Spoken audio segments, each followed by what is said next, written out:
Avant tout, je vais vous donner des explications sur les caractéristiques et les chiffres de Mars. Tout d'abord, il y a une atmosphère sur Mars, mais cette atmosphère est trop fine.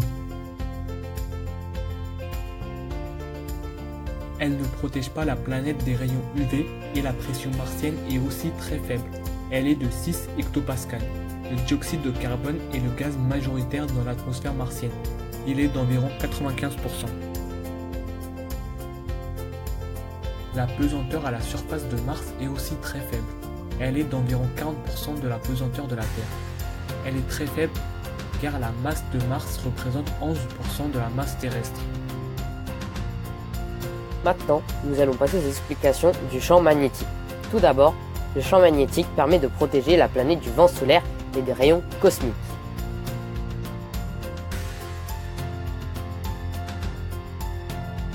Il y a aussi une activité magnétique sur Mars. C'est la sonde Mars Global Surveyor qui le met en avant. Tout de même, il est différent de celui de la Terre.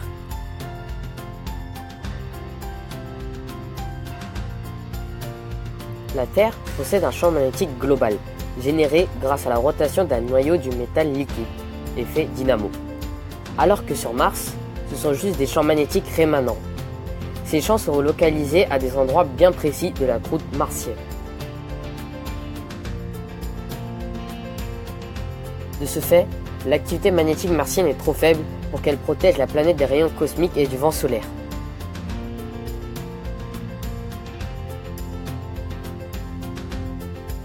Je vais vous expliquer l'effet de serre. L'effet de serre permet de retenir la chaleur. C'est un phénomène naturel. Les gaz à effet de serre les plus importants sont la vapeur d'eau, le dioxyde de carbone, l'ozone et le méthane. Sans l'effet de serre, la température moyenne à la surface de la Terre serait de moins 19 degrés au lieu des 15 degrés. Il y a aussi l'effet de serre sur Mars. Mars contient une grande proportion de CO2. Néanmoins, l'atmosphère de la planète est trop fine pour avoir un impact significatif sur la température estimée à moins de 5,5 degrés.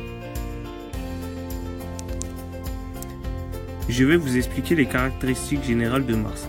Tout d'abord, Mars est 2 fois plus éloigné que la Terre du Soleil, 227,9 millions de kilomètres. De ce fait, la température moyenne sur Mars est de moins 70 degrés. De ce fait, l'eau sur Mars est présente sous 2 états, solide et gazeux. Cependant, les scientifiques pensent que l'eau a pu exister sur Mars sous l'état liquide, il y a plusieurs milliards d'années.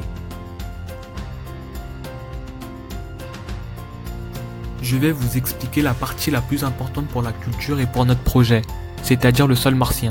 Le sol martien est la fine couche de régolithes à la surface. Mars est couverte par de vastes étendues de sable et de poussière et sa surface est jonchée de roches et de blocs.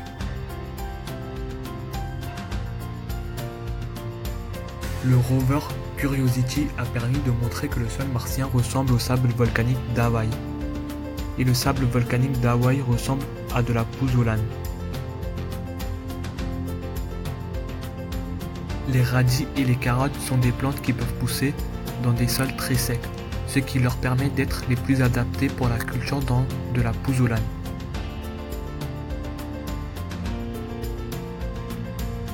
Le sol n'est pas la seule contrainte pour la culture.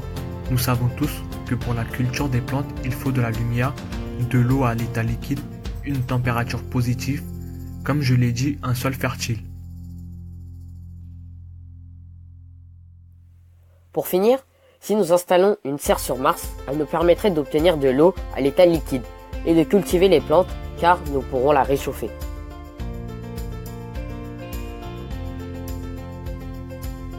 La source d'énergie primaire la plus adaptée est le nucléaire.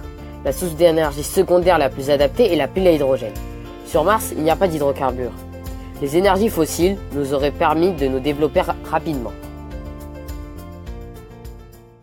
Created using Powtoon.